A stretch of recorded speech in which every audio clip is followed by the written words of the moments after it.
In most card games, the lore is decoration, a backstory printed on a box, something you skim over once and never think about again.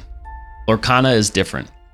In Lorcana, the thing you're racing to collect, the thing that decides who wins and who loses, is lore itself.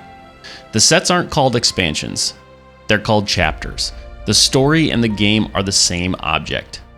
Welcome to the Great Illuminary, the center of a magical realm called Lorcana. Today, that's all we're covering. Where it begins, what's actually established in the first chapter, and nothing that comes after it.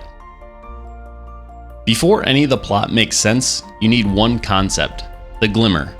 When you see Mickey Mouse on a Lorcana card, that is not the Mickey Mouse from the cartoons. It's a glimmer, a brand new version of that character that exists only inside the realm of Lorcana.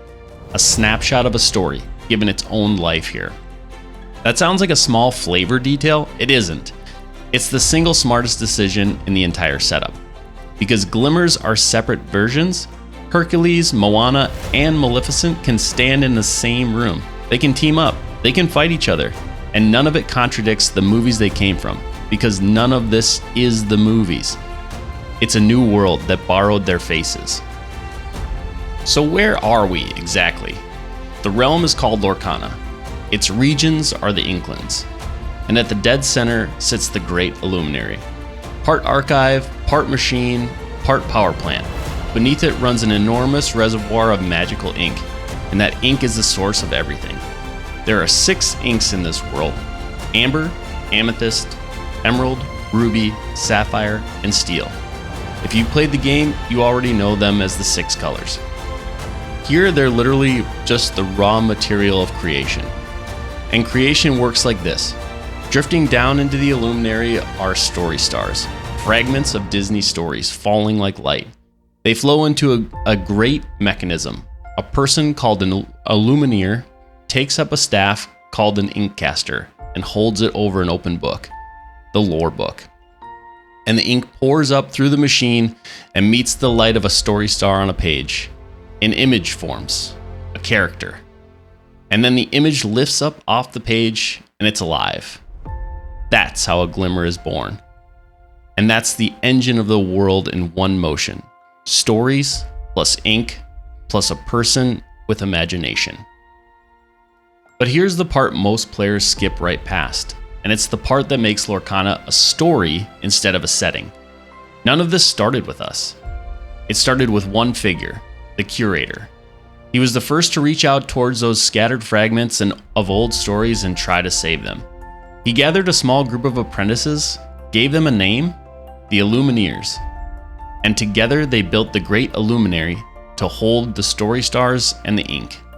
They filled its halls with glimmers. That was the work, to collect and preserve lore. And then they vanished. The curator, the original Illumineers, gone. The reason was never given. Lorcana simply fell quiet. The lore of its stories scattered to the wind, the halls left empty.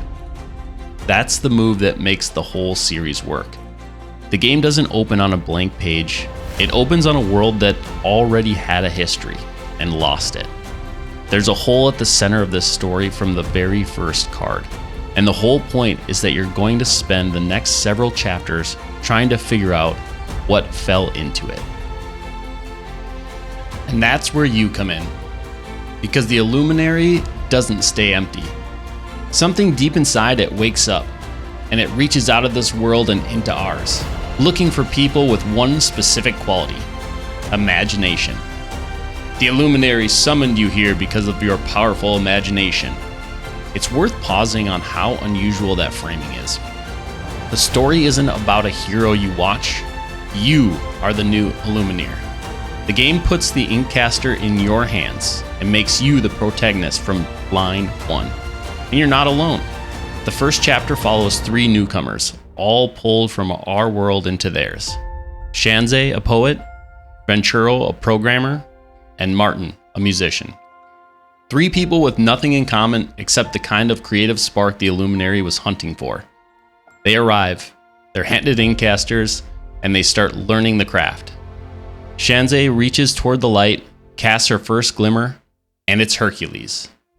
That's the tone the first chapter is going for. Not chosen warriors, ordinary, creative people in over their heads, figuring out a miracle in real time. So what's the actual job? It's the curator's work. Pick back up. Summon glimmers, send them out across the Inklands on quests, recover the lore that was scattered when everything went quiet, and do it fast, in a race against time. And protect the realm from threats, which raises the obvious question, threats from what? And here's the thing, Chapter 1 doesn't tell you. You're told the lore has to be kept safe, kept locked away in the Illuminary. You're never told who you're keeping it safe from. And that's not the writers forgetting to explain something. That's a loaded gun on the table. The first chapter hands you a job, a world, and a deadline, and quietly withholds the one piece of information you'd most want. The danger has a shape. You just can't see it yet. And right at the edge of this first chapter, you start to catch a glimpse of that shape. Mickey, somewhere in the Illuminary, comes across a pile of seaweed, and there's something wrong with it. An aura that doesn't belong here. And Basil, the great mouse detective, follows a trail of his own down to a room that shouldn't exist. A secret room. And inside it, a book. Locked. Ominous. Waiting. And that's where we stop. Because what's in that book. What happens when it opens, and what it does to this world. That's not this chapter's story. It's the next one. The first chapter's job was never to give you answers.